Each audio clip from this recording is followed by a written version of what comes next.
এ কি, আসল ছুরিটা কোথায়? মানে আসল ছুরিতে অন্ধকার একটা লেখা ফুটে ওঠার কথা, ওরা দেখেছে সেটা ছবিতে। তার মানে আসল ছুরিটা চুরি গেছে। মুশকিল একটাই ইন্সপেক্টর সরকার, আপনার কথা কেউ বিশ্বাস করবে না। আপনি এখন নিশ্চয়ই বুঝতে পারছেন যে ওই আপনার ইনফর্মার ছেলেটি চোরকে নিয়ে এসেছিল। হ্যাঁ, কিন্তু বিশ্বাস করুন না না, আমি বিশ্বাস করছি, কিন্তু সেটা ইম্পর্টেন্ট নয়। ছুরিটা শুধুই অ্যান্টিক পিস নয়, ওর মূল্য। কিন্তু আমি এখন যে কি করব কিছুই তো বুঝতে পারছি না। এতটা টেনশন করবেন না, আমরা যাচ্ছি, দেখছি কি করা যায়। আর একটা কথা, এক্ষুনি কাউকে বলার দরকার নেই কি হয়েছে।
গুপ্তধনের সন্ধানে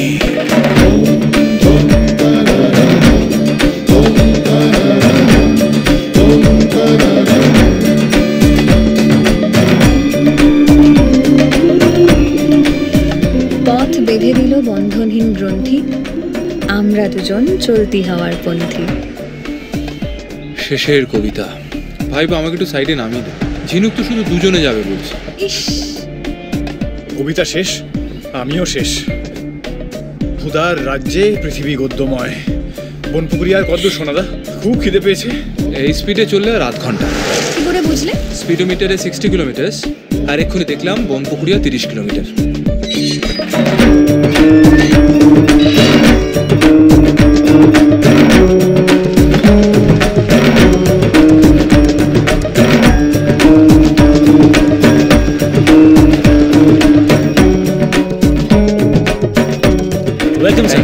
আমার দাদা।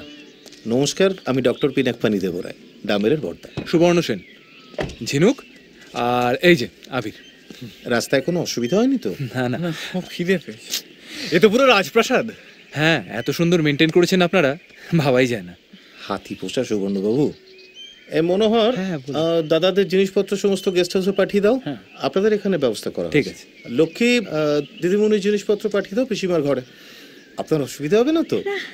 দেখবেন না পিসিমার সঙ্গে গল্প করতে করতে কেমন সময় কেটে যায়। প্রফেসর সুবর্ণ সেন গরমের ছুটিতে ফের ফিরলেন। ফিরে কোনখানে ফের হানাটা দিলেন। সময়টা 1757।